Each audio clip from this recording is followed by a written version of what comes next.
don't forget children and grandchildren and the next generation. That's going to be really important.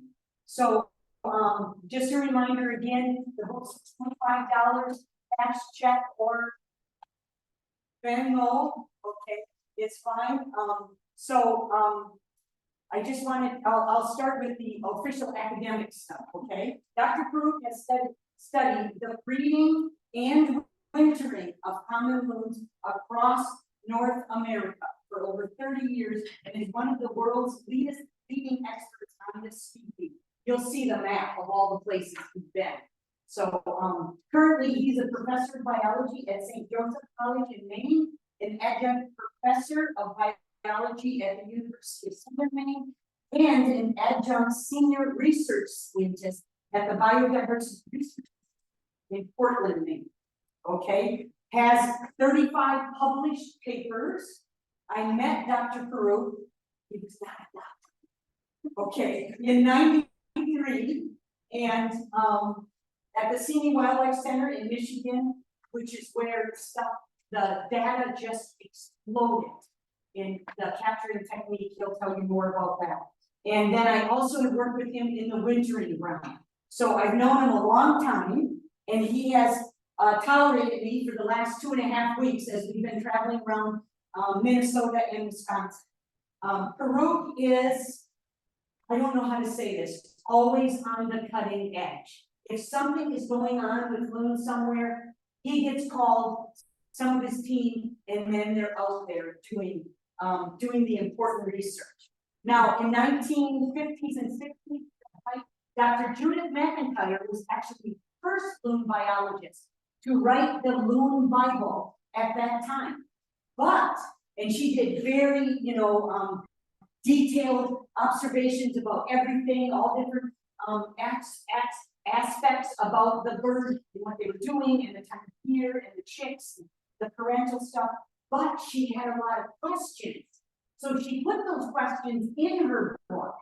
And 30 years later, we have scientists that are a little bit older and younger than Dr. Paruk, and they have answered some of those questions. And that's what part of this book is about. It is a summary of the last 30 years since Judith McIntyre's first Loon Bible. So that's really, really, really exciting. And it was a challenge to this new generation of loon researchers to see if they could answer some of those. As I read his book, I sit on the edge of my seat, saying to myself, where is Chip now and what is he doing? Each chapter kind of begins with a story like that. Okay, so I advise you to buckle your seat.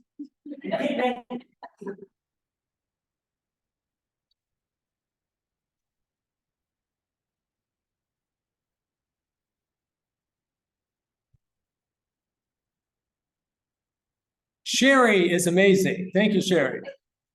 Yeah. But we need to just kind of have an addition to that introduction because she built it up. And remember, there's a saying in Zen or Buddhist saying, with great expectations comes great disappointments. So we're just going to lower the bar. We're going to do fine today. I don't know, put the edge of your seats. If you're on the edge of your seats, that's great. So thank you for all of that. And just no worries, my friend. Here we go. So the talk tonight is going to be 3 general themes to keep us moving along.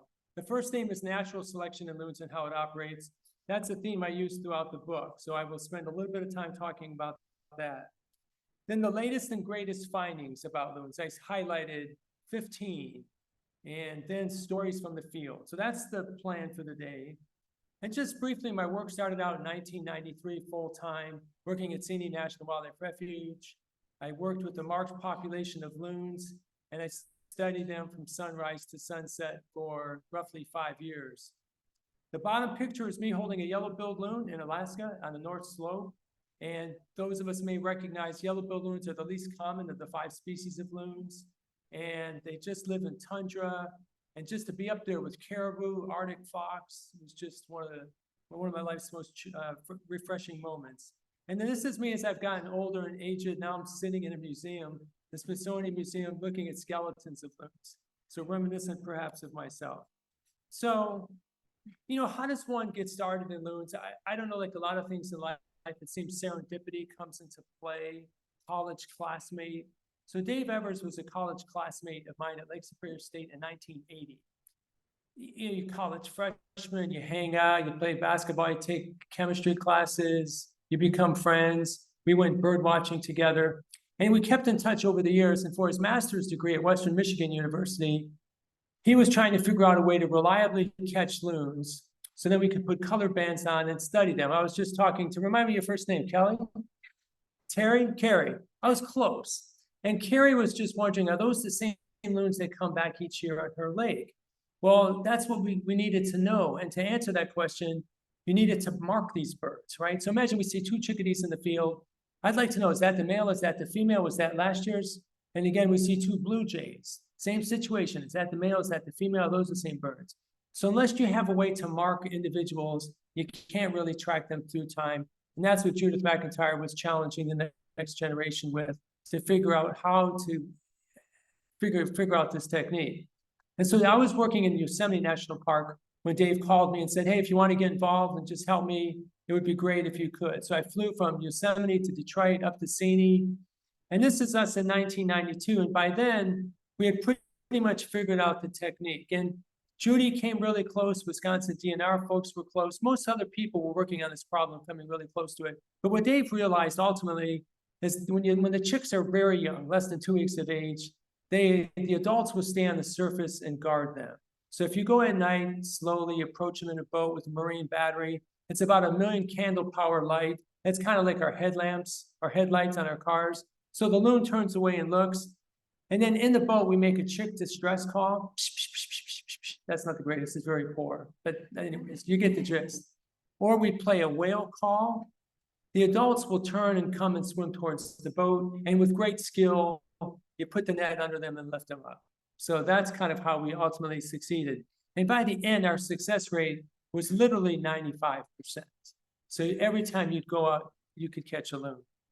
And then once you have a loon in the net, you bring it into the boat, and then, right, you have a fireball of energy. You're trying to put a towel over its head, protect the bill, put the bill under here, kind of hold it like a football, and just kind of contain it.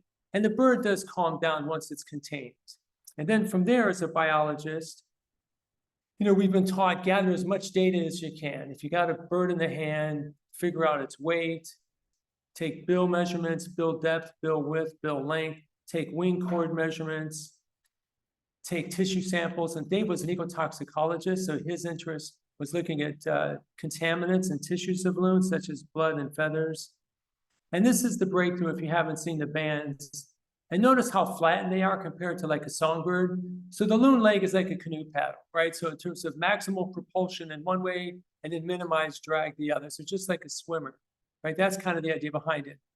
So the aluminum band that you see there is a federal band, 7-digit number. So should a loon wash up on the shore of South Carolina, all banders report information to the federal banding lab, all the numbers. And so then they can link these up if they find the bird in South Carolina with who banded it. You get the information, you could email the person who found the bird, what condition was it, and it's really a great system. And banding was the major breakthrough that opened up the floodgates for all of this to happen. And in a way, I want to thank Dave for just giving me the opportunity to get involved with this. And then that's what led to my PhD, was working on a marked population of loons to gather some of this fascinating information. So as Sherry mentioned, these are the field sites I've worked for multiple seasons. So I spent 3 summers in Saskatchewan, 4 in Washington State, 2 in Southern California. And you might ask what I was doing in Southern California. Well, I was trying for my Hollywood entrance, right? I didn't get a call back for any of my performances, but there's loons in Southern California, so wintering loons. So it's a great place to study them, and it's actually warm, right? So that's great. Now, you might find it odd, there's 2 in Nevada, and there's loons in Nevada. Well, they migrate through there and stop over on those large lakes during spring and fall. So that's a great place to study migration. I spent 7 winters off the coast of Louisiana, and most of this was right after the wake of the BP oil spill. So I was charged to go down there and assess damage to loons, some other water birds, and then I continued staying down there doing other research. I spent the last 7 winters in Lake Jocassee, South Carolina. It's a large reservoir with 150 loons that winter there, and it's nestled up in the Appalachian Mountains. I spent 6 winters off the coast of Maine studying loons, mostly doing what we call time activity budgets, where or how the loons partition their time, and then 12 in the great Midwest. So 3 in Michigan, 3 in Wisconsin, and 6 field seasons in the great state of Minnesota. There's no yo, I don't shit. All right, Jim, let me get a drink of water. I need some help here.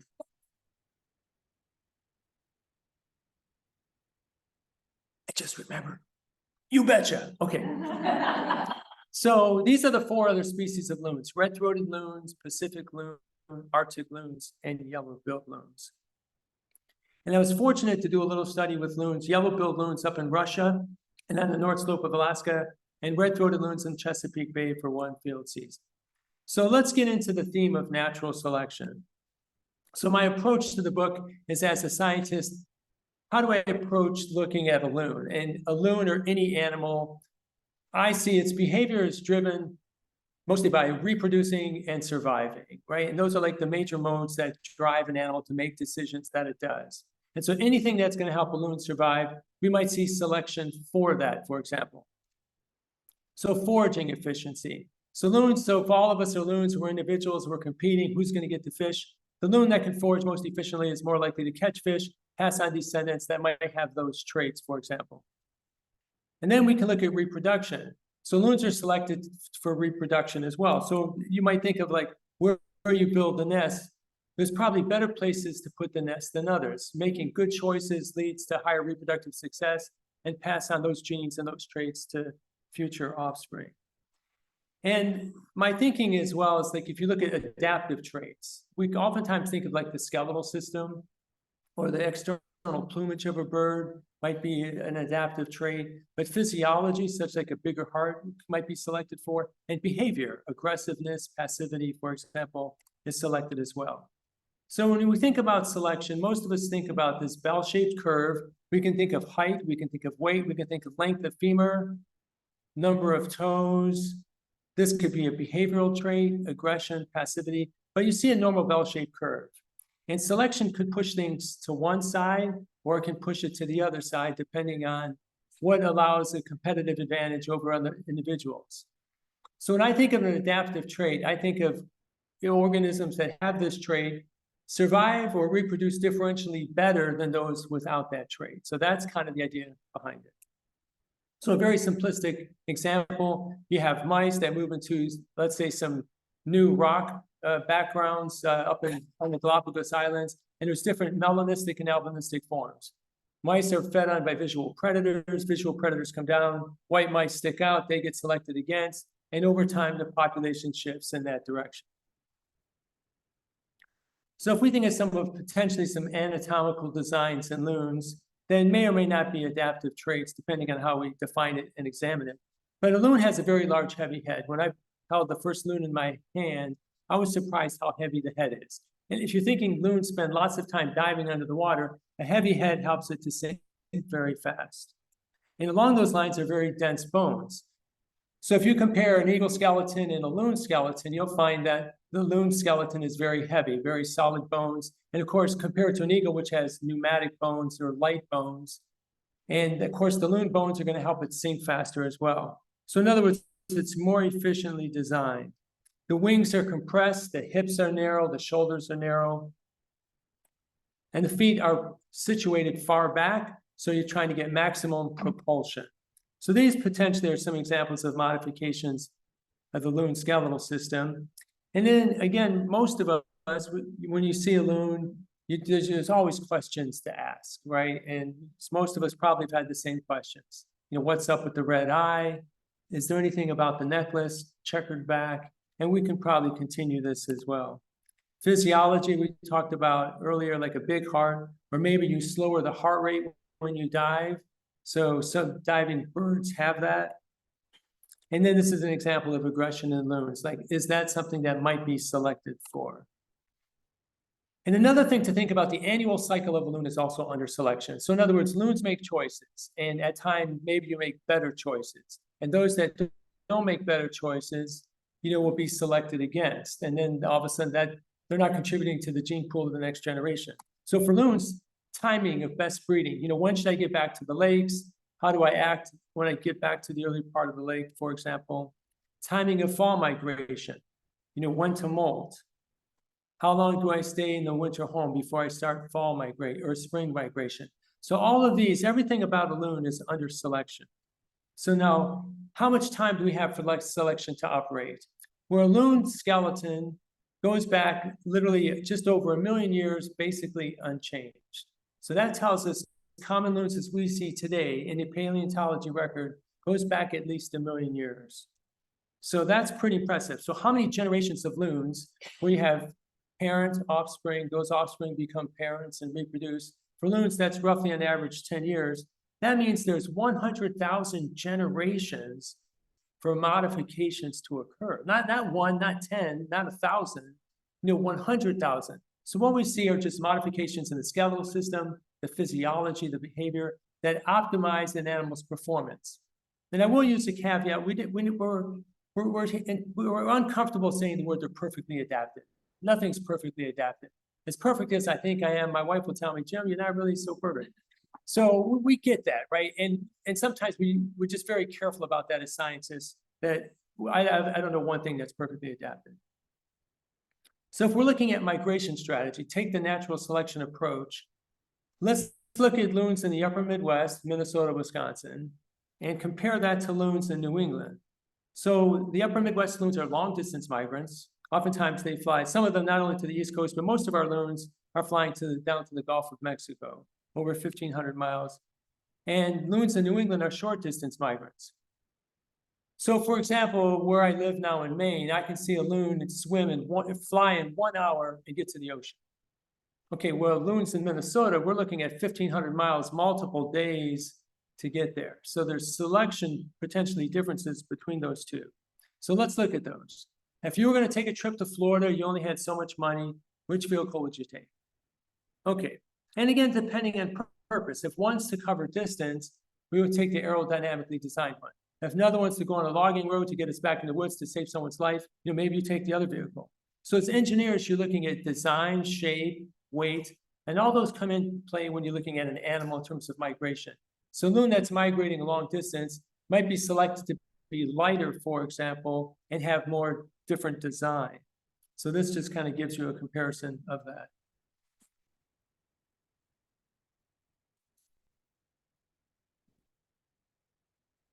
So using this selectionist approach, we can now look our Minnesota, Wisconsin loons smaller than loons in New England. The selection act on body size. So looking at this example, you can see, let me just bring this up here first. Let's just look at female loons. Minnesota, Wisconsin loons are 30% smaller than loons in New Hampshire and Maine. And if we look at males, males are roughly 35% smaller. So 4,540 grams is 10 pounds. So a Wisconsin or Minnesota male is near 10 pounds. And females are about 7.5 pounds. Well, in Maine and New Hampshire, male loons are 14 pounds, and females are actually larger than males in Wisconsin and Minnesota. So you can see that's a big difference in terms of selection of body size. So in terms of efficiency, it seems cost of transport going a long distance pays to be lighter, for example, and saves energy. So selection for long distance migrants is for smaller body size. But why are short distance so much larger? So in other words, we're asking ourselves, why do New Hampshire and Maine loons get so large? There's selection in this direction to get big. And those of us who know loon behaviors and watch them, you might see this depending on crowded lakes in Minnesota, crowded lakes in New England. It's not just one pair, another intruder, interloper shows up, and there's usually a battle or a contest that takes place. So loons compete for territories with conspecifics or other loons. And what they found in the animal kingdom, that generally larger body size wins a battle. So whether you're a Herculean beetle, bighorn sheep, hippo, elephant seal, larger body size tends to win. So larger size males would win, and maybe larger size females would win. So that's the idea behind it. So selection then for short distance migrants is for loons to get larger, because if we're going to battle, I don't have to spend energy because I'm only going to migrate 1 hour. I can spend more energy building muscle mass, getting larger body size, and I wouldn't be selected against because I'm not migrating a long distance. So that's kind of the approach. And let's use an extension of this. If we look at loon wings, they're roughly 20% narrower for a bird its body size. So we're asking, why might that be? So Leonardo da Vinci recognized that if we're going to create, an aeroplane or some aircraft that's going to get off the ground, we need lots of surface area. So da Vinci recognized this. And something else da Vinci recognized, kind of a cool factoid. How many people know woodpeckers' tongues is inserted in the right nostril? Oh yeah, that's common knowledge. Sure, everybody's got their hand up. Thank you, that's awesome. Okay, I'm done. But so, and the woodpecker's tongue is inserted through the right nostril. Who do we thank for that? Leonardo da Vinci. Like 1500, he comes across a dead woodpecker, takes it in, dissects it, and discovers and writes about this. And so the idea behind the right nostril is if you're trying to stick out your tongue and get ants, right, in a gallery in tree bark, your tongue might go so far if it's attached to the, the floor of your mouth, but if it's attached here, you get extra extension. So you're welcome. Thank you for coming out tonight, folks. Appreciate it. Yeah, yeah. All right. I'm sorry, Sherry. We've been on the road too long. And I want some coffee. You didn't give me coffee. So the Wright brothers knew this as well. In order to get an aerodynamically designed vehicle, you need to reduce weight and increase surface area. So loons spend, however, 99% of their time underwater, right? They should be hydrodynamically designed. They're not really worried about being aerodynamically designed. If we're competing against other loons, other individuals, we want to be hydrodynamically designed. So they want to be streamlined, feet far back. And what we see here is the wings are pressed close to the body. So the wings are narrow so they can fit next to the body. So I'm going to leave the speaker, bear with me, come over here. I'll try to talk about, but we're looking at if the wings are held close to the body, and they're narrow, they don't stick out. But let's say if they were larger, like that was Arnold Schwarzenegger, and they stuck out or were broader, do you see it's going to create eddies? It's just like a rock in the river. You create water around that.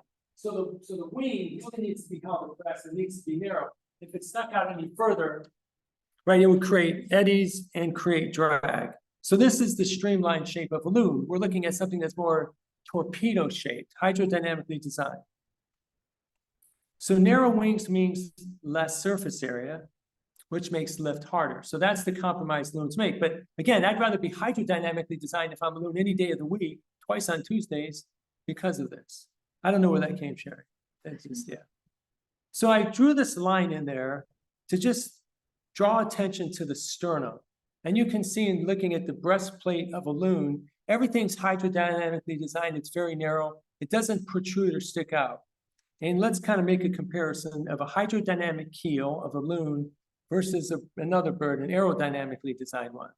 So this is me with holding the breastplate of a loon. This is the sternum, and you can see that little extension is the keel, very narrow.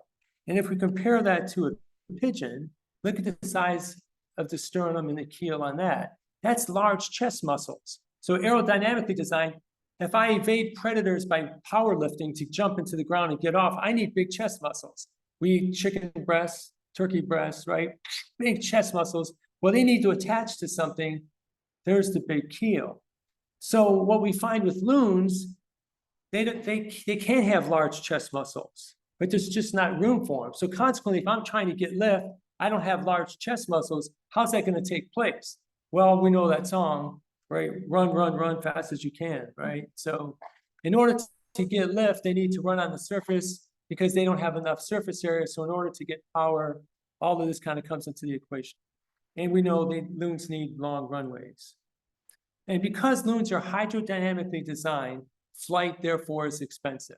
So for a loon, you probably want to minimize how much time you spend in the air. And to remain aloft, because they have really low surface area to volume, right? The wings beat rapidly, 240 times per minute, and they fly rapidly at 70 miles per hour, because if they were going to stop flapping, what's going to happen, right? They would just sink. So that's the deal behind that.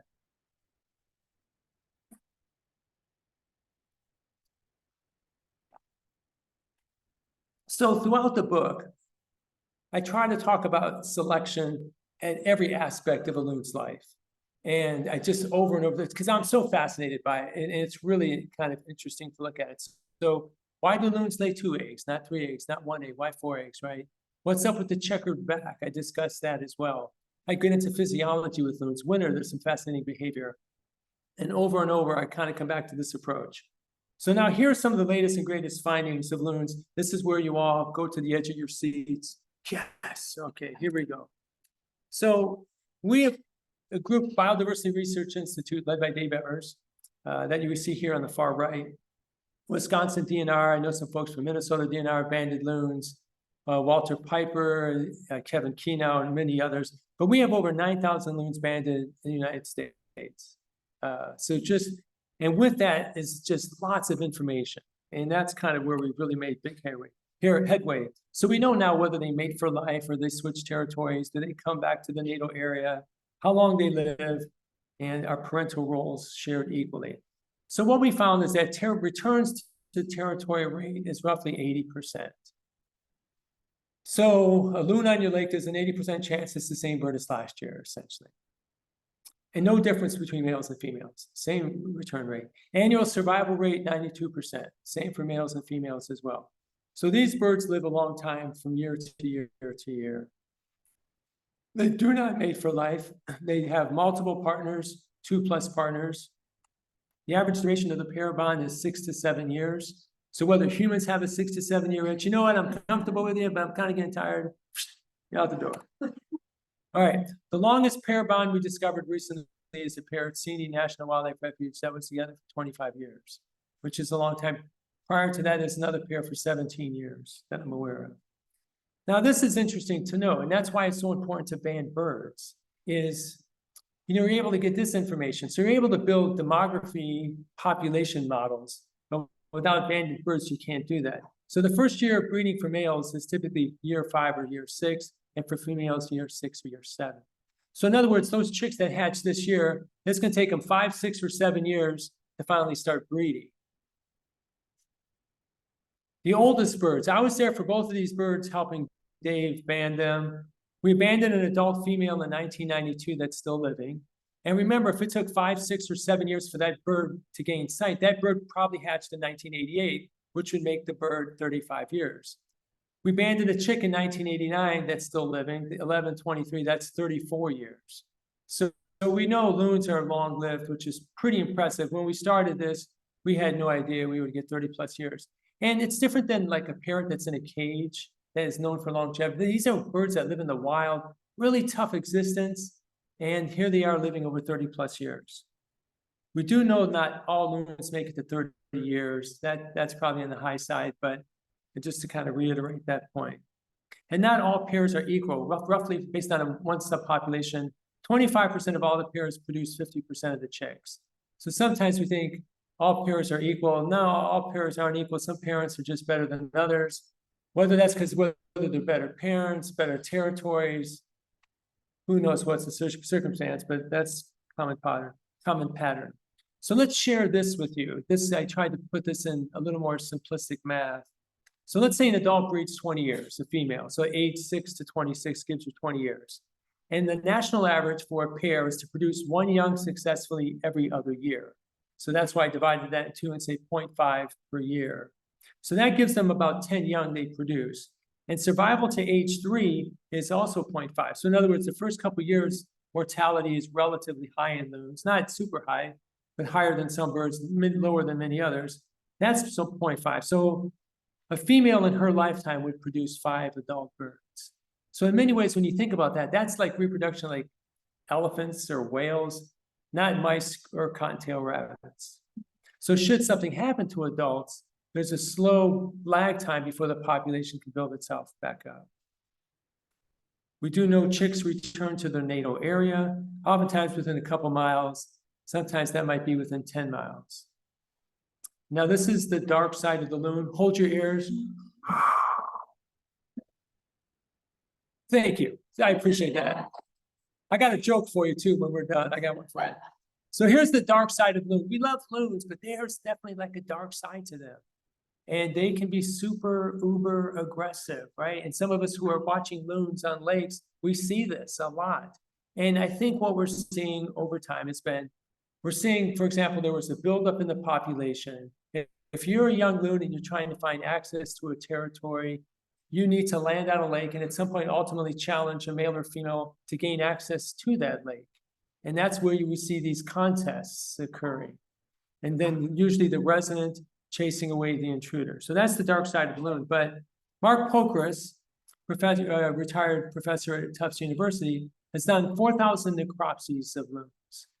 And this is what he's found. Now, I got ahead of myself. You know, you do this too much, you kind of miss it. So I missed a beat. I will go back to Mark Pokras, I promise. Let's continue with this one. All right, male loons, we've learned, also know their neighbor's yodel. So yodels are only given by males. I will play that for you. It's a little loud.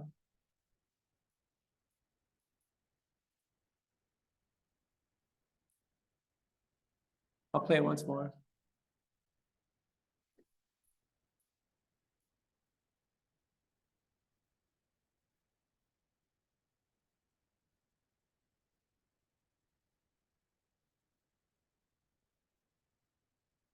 So this is a sonogram of a loon call. And what I want to draw your attention to in the beginning, between 2 and 4 in the bottom, that's the introductory note of a yodel. All right, it's ramping itself up. So if you're trying to communicate to somebody, usually you give like an introductory phrase or note, and then you deliver your message. So let's say Sherry is kind of getting too close to the edge there, and she might fall off. I might say, hey, Sherry, look out.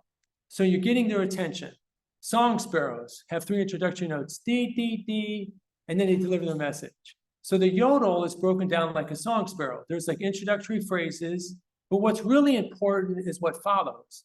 That's the message. So these repeat motifs, rant, rant, rant, rant, rant, rant. I get an 8 for that. Thank you. Very good. But that's the message. So what is that communicating?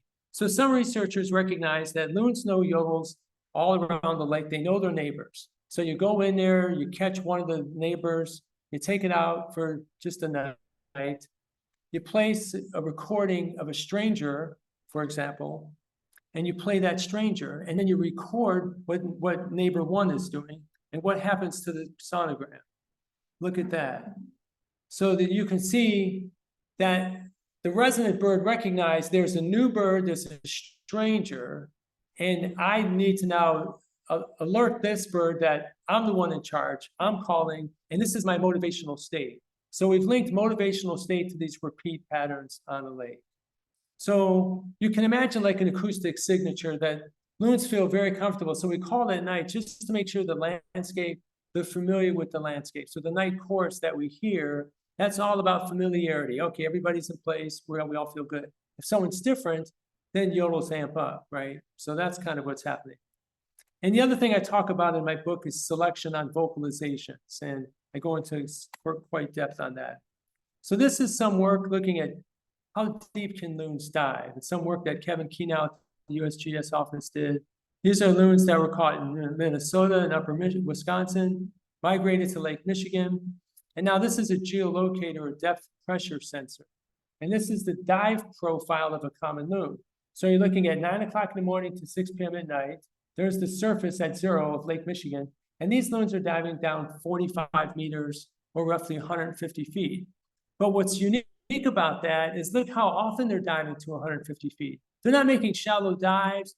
They're not like opportunistically swimming in the water column. They know where the food is. The refrigerator's on the bottom of Lake Michigan, and we're opening up the door. We're swimming all the way down.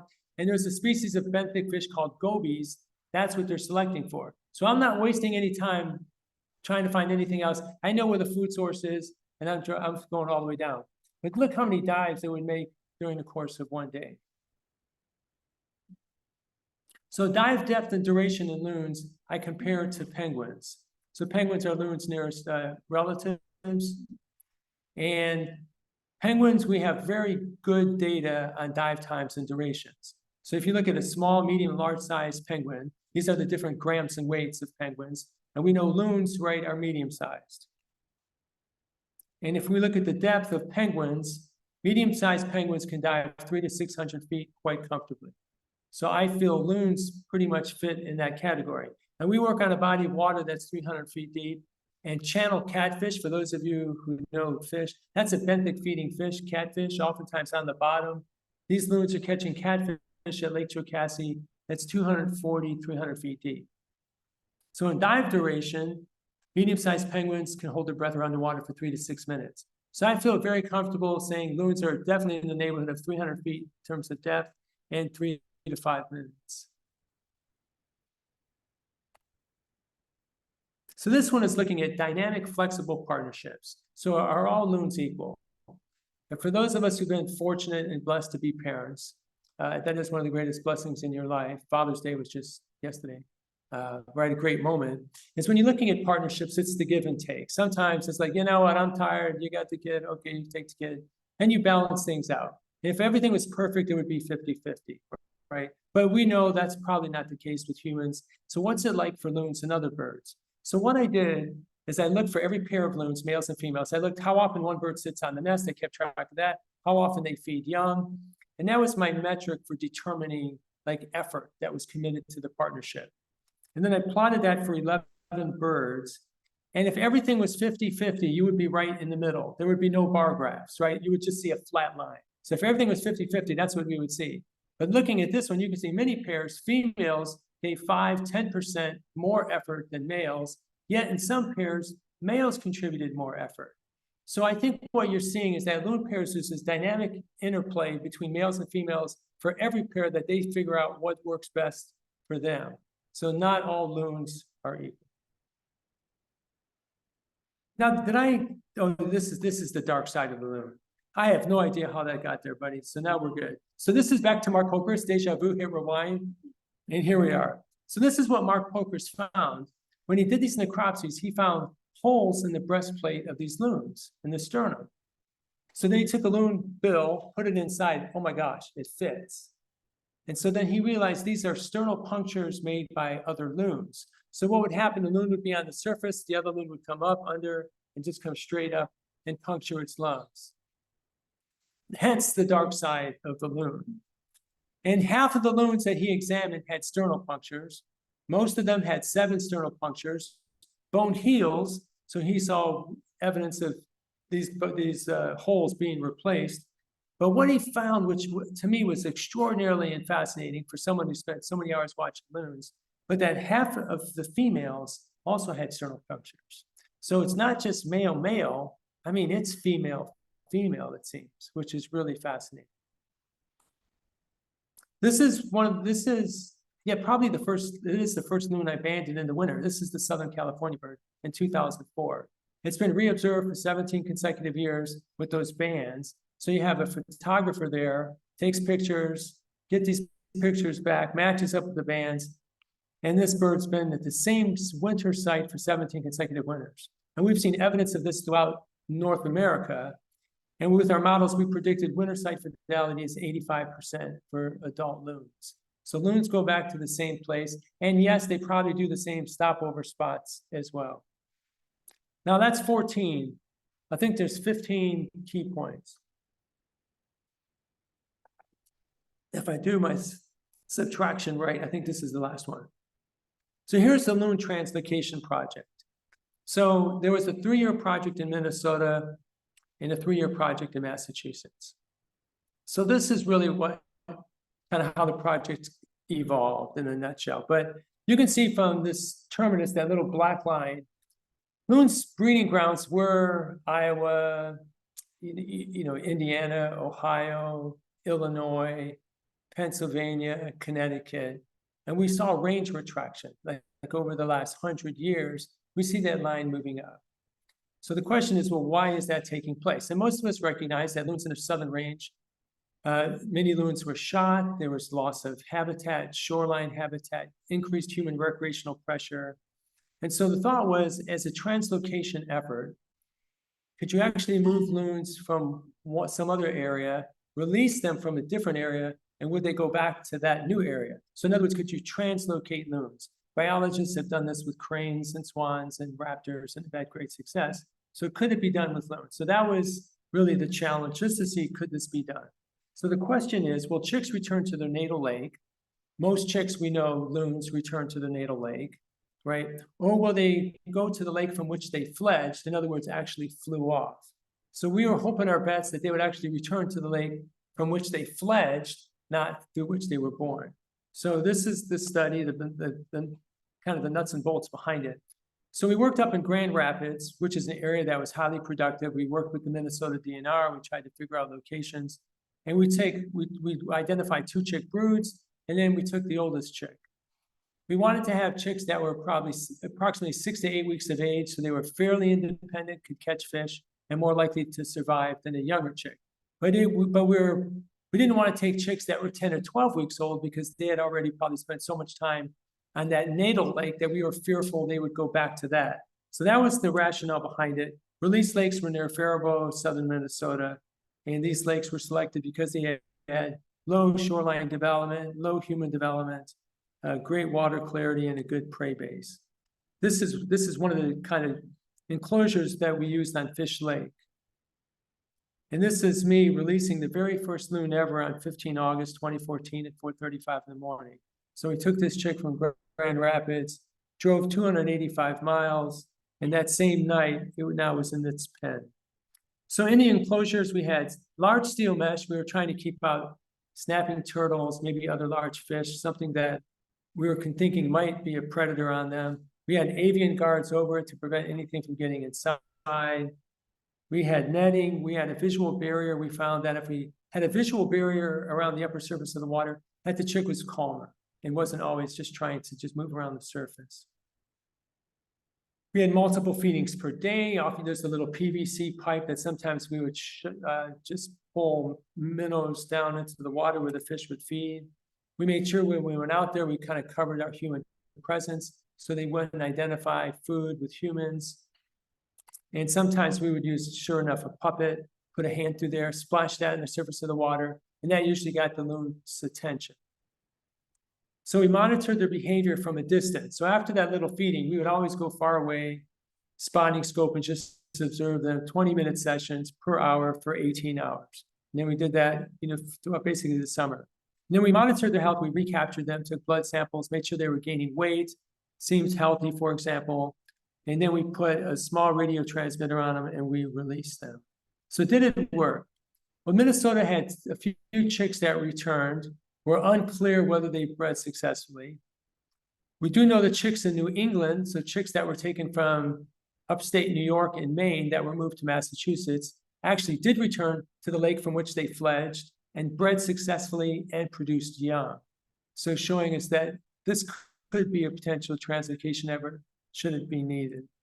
Okay, stories, the best part. Whoo, no one's asleep. Or at least I can't see anyone's asleep. All right, stories from the field. So Gulf of Mexico, January 2012. We see loons in the bottom corner, cormorants up top. I grew up in the upper Midwest. I didn't make too many trips to the South. So for me, down there, seeing brown pelicans, spoonbill skimmers, as a loon biologist, that's like candy, right? It's just add-ons. I just felt very blessed. And this is us out in the Gulf with radio transmitters. So when it was 20 below in northern Maine and my wife was shoveling the snow and we didn't have a snow blower, I'm struggling down here in the Gulf. It is hard. It is really hard. I didn't get much sympathy. So dolphins and loons. So let me read you a little bit book excerpt. So when I was down in the Gulf, we would see dolphins and we would see loons. And this is kind of a little story. So we were in a series of channels dotted with islands when we spotted a bottlenose dolphin. Any dolphin sighting makes for a great day, but this one was acting peculiar. It was swimming toward shore and would then swim back to the middle of the channel and repeat the same maneuver. So what was it doing? We could see ripples of water near shore from fish racing away from the dolphin. So it must be pushing the schooling fish to shallower water to increase its foraging odds. So if you're with me, right? So we're in the ocean. There's an island over here. The dolphin is using its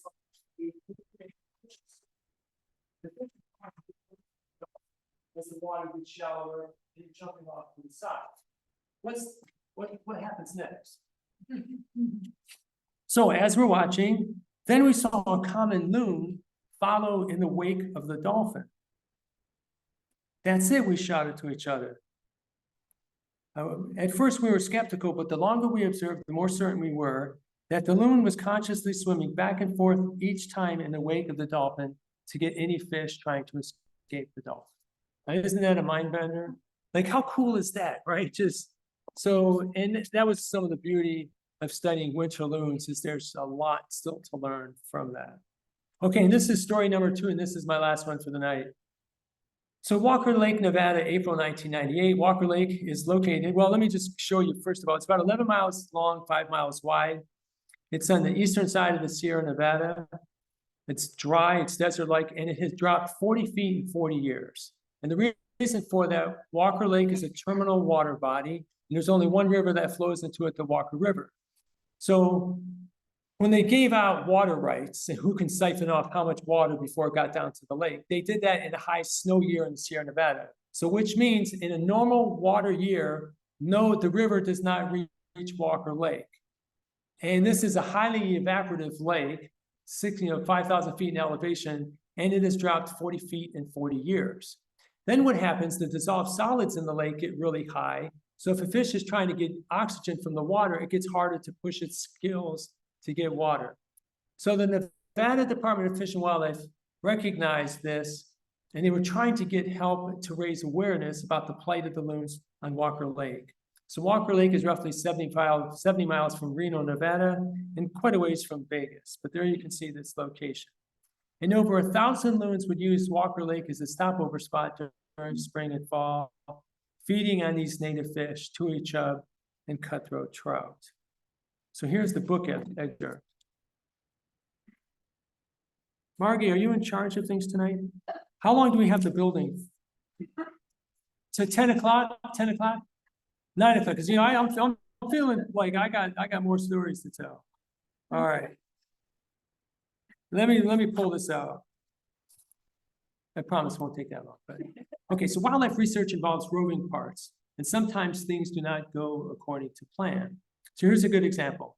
In 1998, Dave Evers and I were at Walker Lake, teaming up with researchers Mike Yates and Mark Fuller from Boise State University, Larry Neal from the Nevada Department of Wildlife, and Kevin Kenow from the USGS office. Each team was there to do a very specific job. Mike and Mark from Boise were the leaders of the project. The team from Nevada had the fish had the boats, the drivers, and expertise to navigate around the lake. And Kevin was there responsible for conducting the surgeries and implanting the satellite transmitters. Dave and I were there to catch the loons. So we all met the 3rd week in April. So here was our challenge. This is the first time that we have left the security of the breeding lakes to catch loons on staging lakes.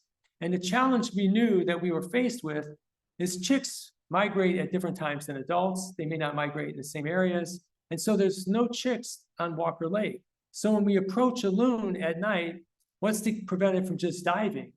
And the loon's natural predisposition is to dive then fly. We're going to be in for a long night, a long week, and we may be unsuccessful. So we were very nervous.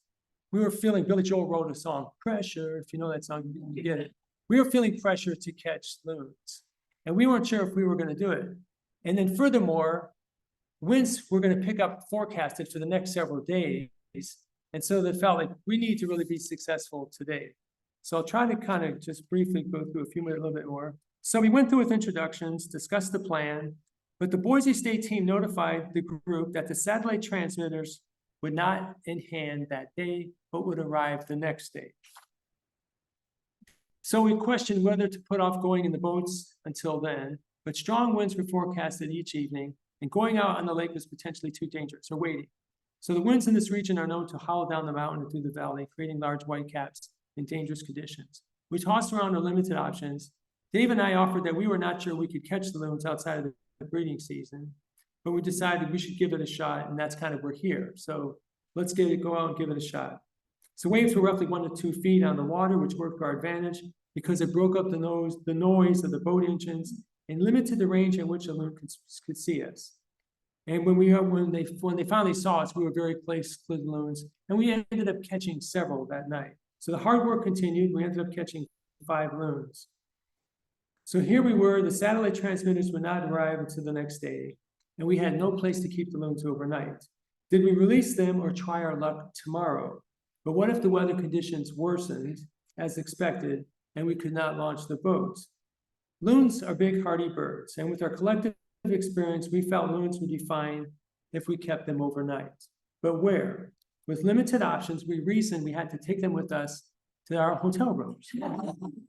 Was this going to work? Seriously, did we tell the hotel manager each of us would have an additional guest in our room?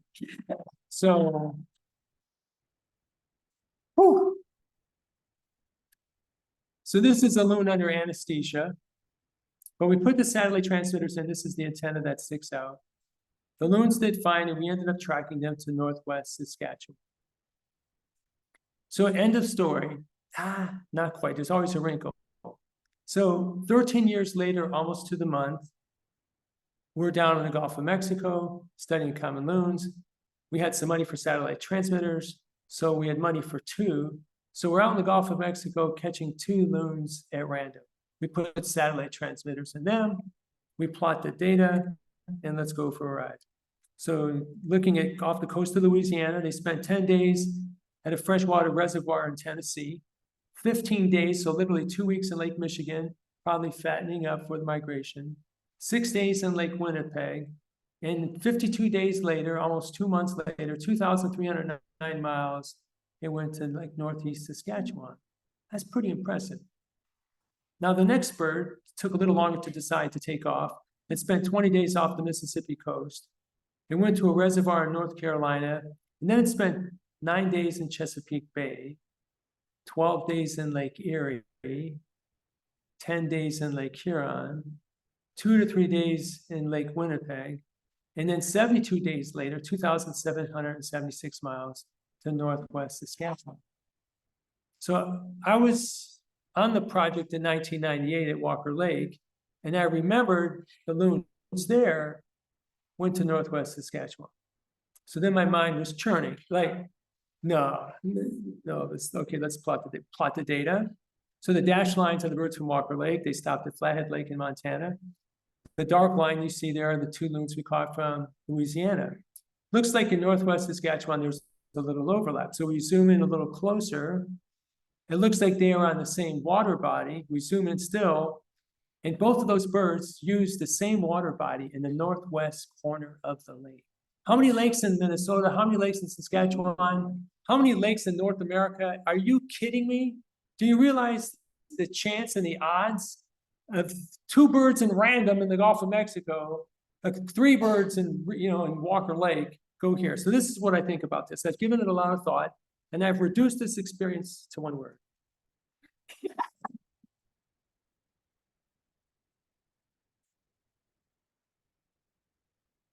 So briefly, I've had 248 volunteers that have worked with me for a week. Sherry was one of my first volunteers in 1993. I've been grateful for their hard work, dedication, effort through black flies, crane flies, crane flies are pretty harmless, mosquitoes, horse flies, deer flies. Those are the ones I'm thinking of. Just amazing. And then out in the ocean where you're cold and freezing, catching birds, mosquitoes at night. They've just been amazing. And the Earthwatch Institute funded about half of my research. It's a group based in Boston and indebted for their belief in their projects. These are 7 biologists that I've worked with for 4 years or more that are all amazing people. I feel richer and blessed to have worked with them. They've made me a better biologist. And just, you see some hope. There's some young faces in there for the next generation to do some great work. And during this time, I've also worked with 52 other biologists for at least 1 week in the field. And just a treat to work with all these different biologists in the field. These are my fellow loon researchers who've contributed so much to our understanding of loons and their biology. And I would say being Father's Day, but appropriately, very supportive family that has made my time away doing research. Sometimes they were great to get rid of Dad, right? Good Dad, you can go. But it was always blessed to come back. So these are some buddies who've taken the photos, which I'm grateful for. This is my website. Thank you for tuning in, and I'll take any questions you might have. Thank you.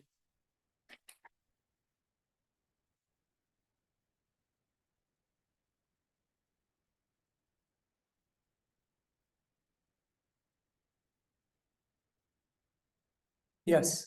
What is the greatest cause of mortality for the humans? So right now, it does still seem to be, it's interesting. In New England, 40% of the loons seem, when they do die, get collected by necropsies. It seems lead poisoning still seems to be the biggest one. Minnesota, that's probably 20–25%. And that's probably still seems to be number one. Human caused induced monofilament takes some. Boat trauma is another factor that takes place as well. So I think we could just say probably human cause is greater than, let's say, bald eagle predation, or let's say natural predation. So human cause is probably the number one. So they have no active sin. Well, adult bald eagles, for example, here's an interesting one. In the winter grounds, we have found sharp teeth in loons that have been collected along shore, like tiger sharks. Seals will take loons. We've seen puncture marks consistent with seals on dead loons. So loons in the ocean have some predators, which is fascinating to think about. Here, you're a chick born just outside of Duluth. You migrate all that way, feeling pretty good about life. And now you got to worry about sharks for crying out loud. Pretty uncomfortable. But and then on the breeding grounds, loons still certainly need to be keeping an eye out for bald eagles. But the young chicks probably have big fish to worry about, snapping turtles as well, be some other natural predators. Sure, over here.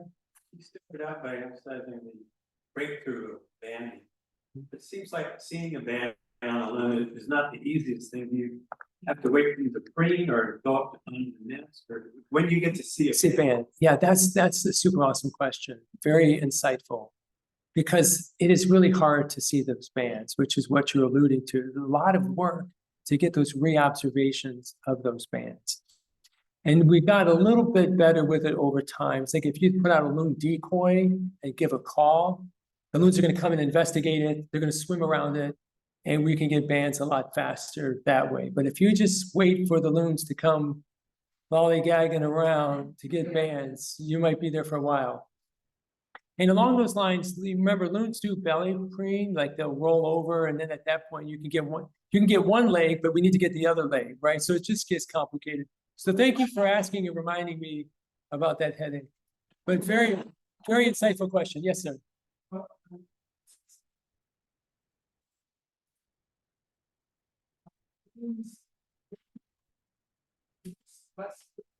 Than like lasers and cormorants, but geysers and cormorants don't live as long. They reproduce more quickly, right? Yes, yeah. So in terms of the life history strategy, comparing those water birds, mergansers, cormorants, and loons, right? Loons are longer lived, and they have lower fecundity because of that. And but they just lay one or like 2 eggs predominantly that they look after.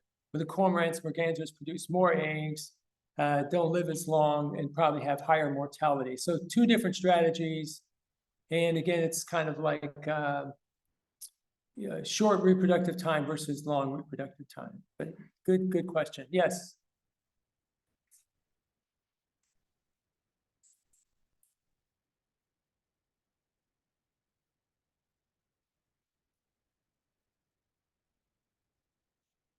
It does not happen very often. That is rare. I've heard about that. Pretty extraordinary when you think about that, right? It's pretty awesome. And you find, like many adult birds, if they lose young very early on, they might move towards something else. But this was the first time, like for loon chicks, to actually go to mallards. That I've read about that. It's pretty bizarre. Erica, you have any observations or thoughts on that one as well? Right.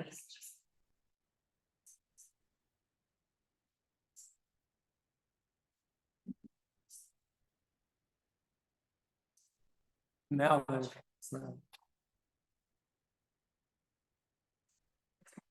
Yeah, pretty exciting, but that's pretty fascinating. And that just shows you there's still so much more to observe and see, and it's not going to stop. And I just want to plug all the loon rangers and just everybody who's dedicated to assisting these Loon Watch organizations in Wisconsin, Minnesota, Montana, New England. It's just very insightful because just by being out in the water, you see things, and we make some just remarkable observations. So having the eyes out there, and now photographs, photography to document that, it's going to be fascinating to discover in the next 20 years what happens and gets revealed. I saw a hand here, yes.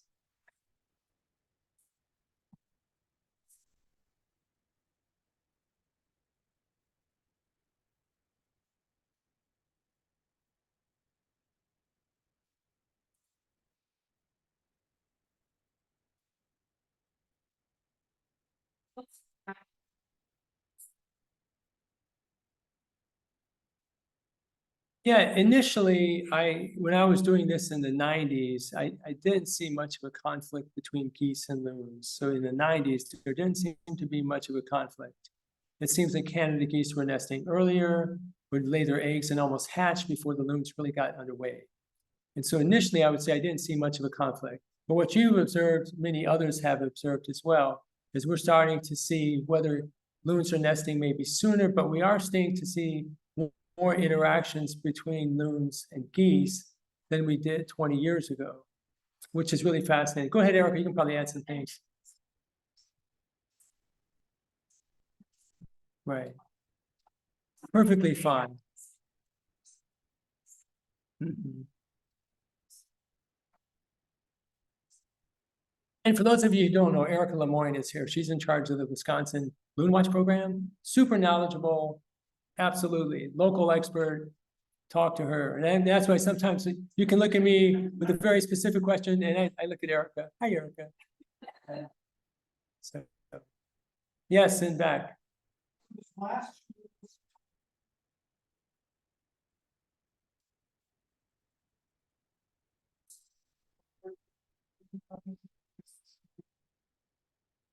Boy, that's an awesome question. And I think he was loud enough that all of us heard it, but I will repeat it.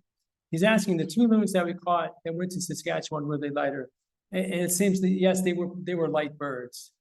And the other thing that we were able to get on those birds is they came back and used the exact same water bodies on their return trip. And they came back to literally within 1/10 of a meter of where we caught them. Like, are you kidding me, right? And I could show that it's just ridiculous. So the birds literally, and the one bird went all the way back to Chesapeake Bay, the other bird went straight down the middle, and they both ended up in the Gulf of Mexico. We can talk stories all night, you gotta be a little careful getting me started. I'm out in the Gulf of Mexico, 19, whatever it was, let me kind of get my bearings, let's say 2011. You're in the middle of the ocean. I don't know where I am, but GPS tells me where I am.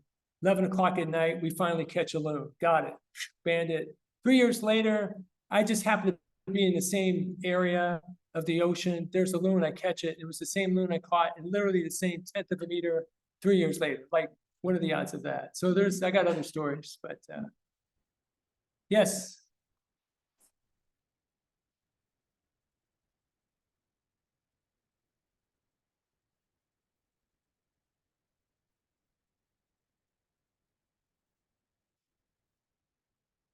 Yeah, that's an awesome, awesome question. And she's right on. So when loons go to the ocean, they activate a salt gland that's kind of supraorbital above the eye. And just like the kidney processes liver, our human kidney cannot really concentrate salt water, seawater, nor can an avian kidney. But to get rid of that excess salt in its diet, they have the salt gland, and they use extra biomolecules and chemicals to kind of push that extra salt out and weep it out as well. So that's their mechanism. It seems to get activated just upon presence of seawater. Now, a couple caveats or something to think about is oil, like petroleum oil from BP oil spill or other places, deactivates the salt gland. So if you deactivate the salt gland, we use the word osmoregulate. We're all comfortable with thermoregulate, too hot, too cold, put a jacket on. But osmoregulating is regulating your salt content, which is hugely important because too much salt, we all know, draws water out, cells die, organs die, tissues die, you have organismal death. And that's the concern, of course, with oiling, is it disrupts the salt gland from operating. So maybe one more question do we have over here? Go for it. You were talking about the loons in Lake Michigan and gobies, and that was big. Invasive species. What do we know about diversity of diet and loons and invasive species like that? I mean, yay for loons eating gobies. I mean, that's fantastic. But yeah, it was curious to me. I'm looking for a PhD student. We have a project perfectly outlined right here. Thank you very much. And thank you for accepting. Yeah. And we really do not have much data on that as well. And we do know loons are generalists to eat a variety of foods, but they'll eat what's available to them. So that's kind of a little bit where the gobies were kind of specialized for that diet. But that's some of the areas that we need to know. And I tried to pose several questions to the next generation of researchers. Go figure that out, help us out. So All right, so again, all of you came out. It's wonderful to see. Thank you for making the time to come out. Appreciate it. I'll be here. I can sign books, or we can just talk. We're gonna talk about a joke, right, buddy? I got something for you. Why not? Actually, I got three things. Like, one thing I want to tell you about my father said. He said, son, there's three different types of people. There's those who can count and those who can't. Okay. Thank you.